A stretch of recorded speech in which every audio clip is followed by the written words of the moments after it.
ညာတိုင်းဧကရစ်မင်းကြီးကနန်းတွင်းအစေခံမိန်းကလေးတွေကိုသူတို့ပါဇက်ထဲမှာရေခဲတုံးတွေငုံထားခိုင်းတယ်တနာရီမခံနိုင်တဲ့သူမှန်သမျှရိုက်တက်ခံရတာပေါ့အဲ့ဒါကသူ့ရဲ့ကိုလုတ်တော်ရွေးချယ်တဲ့နီလန်းပါပဲသူတို့မသိကြတာကတော့ကျမရဲ့မွေးစားအဖေဟာဧကရစ်မင်းကြီးရဲ့ထူးဆန်းတဲ့အကျင့်တွေကိုကောင်းကောင်းသိနေတာပါပဲကျမတို့နန်းတော်ထဲမဝင်ခင်မှာခံနိုင်ရရှိအောင်ရေခဲငုံပြီးလေ့ကျင့်ခိုင်းခဲ့တယ်လင်းနဲ့ကျမပဲစမ်းသပ်ချက်ကိုအောင်မြင်ခဲ့တာပါဒါပေမဲ့ကျမကအရန်ပြင်းတော့ဧကရစ်မင်းကြီးရဲ့မျက်နှာသာပေးမှုကိုဘယ်တော့မှမရခဲ့ဘူးတစ်ဖက်မှာတော့လင်းကရီမန်းချက်ကြီးမားတဲ့သူပေါ့နှစ်အတွင်းမှာတင်သူကကြေရတော်လင်းဖြစ်လာခဲ့တော့တယ်ဒါပေမဲ့တညမှာတော့ဧကရစ်မင်းကြီးနဲ့အတူအိတ်ဆက်ပြီးနောက်သွေးတွေပေးနေတဲ့ဂျင်းနဂါးဆွဲသီးကိုကင်ထားတဲ့သူမကိုတွေ့လိုက်ရတယ်အရှင်မင်းကြီးကောင်းကောင်းအနားယူပါတော့ဒီအစိတ်ခွက်ကိုအရှင်ရဲ့အစေခံကအရှင်အတွက်တည်တံ့ပြင်ဆင်ထားတာပါလျက်စီးလက်သွားတဲ့အချိန်မှာပုံမှန်ဆိုနုနယ်လာတဲ့ကြေရတော်လင်းရဲ့မျက်နှာဟာကလဲစားချေခြင်းနဲ့မိစ္ဆာတကောင်လိုရှုံးမဲ့သွားခဲ့တယ်ရှောက်ချင်းဟန်ဟာနဂါးကူတင်ချေရင်မှာနာကျင်စွာနဲ့လဲကျသွားခဲ့တယ်သူအချစ်ရဆုံးကြေရတော်ကအတူတူရှိပြီးခါမှသူ့ကိုအစိတ်ခက်လိုက်မယ်လို့သူဘယ်တော့မှမထင်ထားခဲ့ဘူးကြေရတော်လင်းကအေးဆက်ဆက်ပြုံးလိုက်တယ်ကြံနိုင်ငံအတွက်စိတ်မပူပါနဲ့မနှက်ဖြန်ညီလာခံမှာအရှင်ရဲ့နောက်ဆုံးတော်ဝင်အမိတ်ပြန်တန်းကိုကျမဖတ်ပြမှာပါအိမ်ရှိမင်းသားဟောင်ကထီနှန်းကိုဆက်ခံလိမ့်မယ်စစ်တေနာပတိချုပ်ဖြစ်တဲ့ကျမအဖေကနိုင်ငံတော်ရေးကိစ္စတွေကိုကူညီပေးလိမ့်မယ်ကြံနိုင်ငံဟာရှောက်ဆိုတဲ့နာမည်ခံထားပေမဲ့တကယ်တော့လင်းမိသားစုပိုင်တာဖြစ်သွားပြီရှောက်ချင်းဟန်ဟ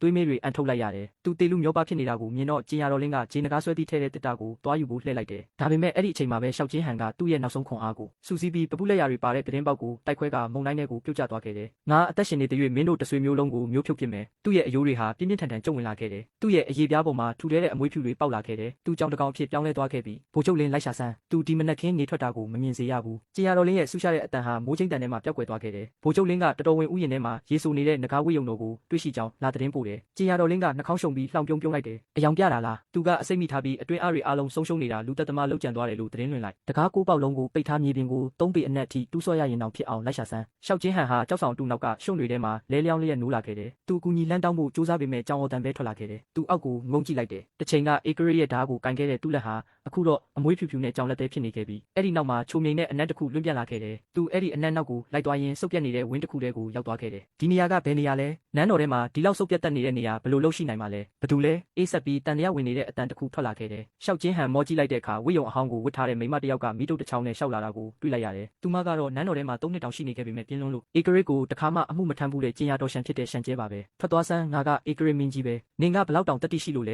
ဲရှောက်ချင်းဟန်ကဟိဟောက်လိုက်ပေမဲ့ရှန်ကျဲကြလိုက်ရတာကတော့တိုးညင်းတဲ့ကြောင်အတန်လေးပါပဲအိုနင့်ကိုလည်းကြည့်ပါဦးနင်ကဘလောက်တောင်တက်တိရှိလို့လဲငါမှနာမည်ရှိတယ်ဟဲ့ရှန်ကျဲကမိတုတ်ကိုအောက်ချလိုက်ပြီးသူမရဲ့မျက်လုံးတွေကတန်တရားစိတ်ကနေစိတ်လှုပ်ရှားမှုအဖြစ်ပြောင်းလဲသွားခဲ့တယ်တကောင်ရအချိန်မှာကောင်းကင်ဘော်ကနေရေဆူနေတဲ့ကြောင်တကောင်ပြုတ်ကျလာတာပဲရေဆေးပြီးချက်စားလိုက်ုံပဲဟင်းတစ်ခွက်ရပြီပေါ့မလုံနဲ့ငါ့ကိုမစားပါနဲ့သူထွက်ပြေးဖို့စူးစမ်းပေမဲ့အတွင်းအားမရှိတာကြောင့်အဲ့ဒီမိမကသူ့ရဲ့ဂုတ်ကနေဆွဲကင်လိုက်တယ်ကဲကြပါဦးနင်ဘာလုပ်နေတာလဲသူရုန်းကန်ပြီးအော်ဟစ်ခဲ့ပေမဲ့ရေနွေးစလုံးတစ်ခုတည်းကိုရောက်သွားခဲ့ရတယ်နောက်တာပါမမကနင့်ကိုရေချိုးပေးမလို့ပါရေနွေးငွေတွေထွက်လာခဲ့တယ်ရှန်ကျဲကသူမရဲ့လက်အင်ကြီးတွေကိုပင့်တင်လိုက်ပြီးကြမ်းတမ်းတဲ့အဝစ်တစ်ခုနဲ့သူ့ကိုပုတ်တိုက်ပေးခဲ့တယ်ရှောက်ချင်းဟန်ကအော်ဟစ်ဖို့စူးစမ်းခဲ့ပေမဲ့အဆက်ရစရာကြောင်အော်တန်ပဲထွက်လာခဲ့တယ်ငါရဲ့ငကားခန္ဓာကိုယ်ကြီးကိုနင်ဘလောက်တောင်တက်တိရှိလို့လာထိတာလဲအရန်ညစ်ပတ်နေတာပဲနင်ကရုပ်လေးတက်တဲ့ကြောင်လေးပါဘလို့ဖြစ်လို့ဒီလိုအခြေအနေရောက်သွားရတာလဲရှန်ကျဲကသူ့ကောင်းကိုပုတ်တိုက်ပေးရင်ညှင်းညူလိုက်တယ်ရှောက်ချင်းဟန်ဟာအကြီးကျယ်အဆက်ရသွားတယ်လို့ခံစားလိုက်ရတယ်ကျန်နိုင်ငံရဲ့ဧကရစ်မင်းကြီးကမိမတယောက်ရဲ့စလုံးထဲမှာရေချိုးပေးတာကိုခံနေရတာပေါ့ဒါပေမဲ့ပိုဆိုးတာတွေကလာအောင်မှာပါရေချိုးပေးပြီးသွားတဲ့အမွေးဖြူဖြူနဲ့ကြောင်လေးဟာစီးနစ်လိုဖြူဖွေးတဲ့အမွေးတွေနဲ့အတူဖျောင်းတိုင်လင်းရောင်အောင်မှာရတနာတွေလိုတောက်ပနေတဲ့ရွှေအိုရောင်မျက်လုံးတစ်ဖက်အပြာရောင်မျက်လုံးတစ်ဖက်ရှိနေခဲ့တယ်ရှန်ကျဲဟာမှင်တက်သွားခဲ့တယ်သူကကြောင်လေးကိုပက်လက်လန်လိုက်တယ်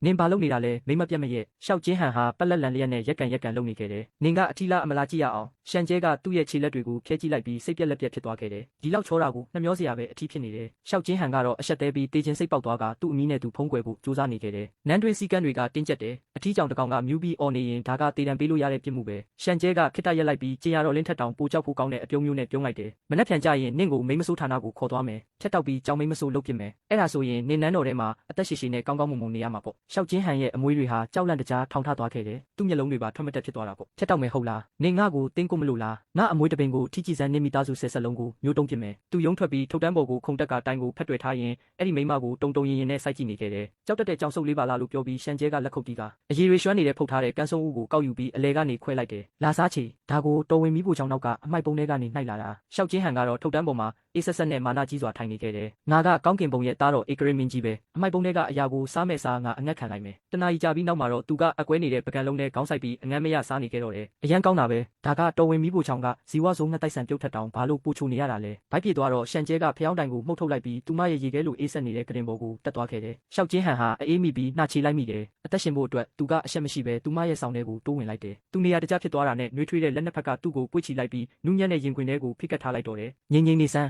နင်ကလက်နွေးဖို့အတွက်အကောင်းဆုံးပဲရှန်ကျဲကညင်းညူရင်းသူမရဲ့မေးစေးနဲ့ကြောင်ကောင်းလေးကိုပုတ်တက်ပေးနေခဲ့တယ်ရှောက်ချင်းဟန်ဟာအဲ့ဒီမိမရဲ့နှွေးထွေးတဲ့ရင်ခွင်ထဲမှာဖိကက်ခံထားရပြီးတောင့်ခဲသွားခဲ့တယ်ဒါဟာတစုံတစ်ယောက်ကသူ့ကိုဖတ်ပြီးအိတ်ဆက်ဖူးတာပထမဆုံးအကြိမ်ပါပဲရှန်ကျဲကဝမ်းသာအားရလိုမျိုးတိုးတိုးလေးပြောလိုက်တဲ့အချိန်မှာသူ့နားရွက်တွေလှုပ်ခါသွားခဲ့တယ်ဒီနေ့မိမဆိုးတွေစီကကြားတာတော့အေဂရစ်မင်းကြီးတေးတော့မယ်တဲ့ကောင်းတာပေါ့အဲ့ဒီခွေးအေဂရစ်တာတေးသွားရင်နန်းတော်ထဲမှာနောက်ဆုံးတော့အေးချမ်းသွားနိုင်တယ်ခွေးအေဂရစ်ဟုတ်လားငါ့ကိုတေးစေချင်နေတာပေါ့ရှန်ကျဲဒီအချက်ကိုငါမှတ်ထားမယ်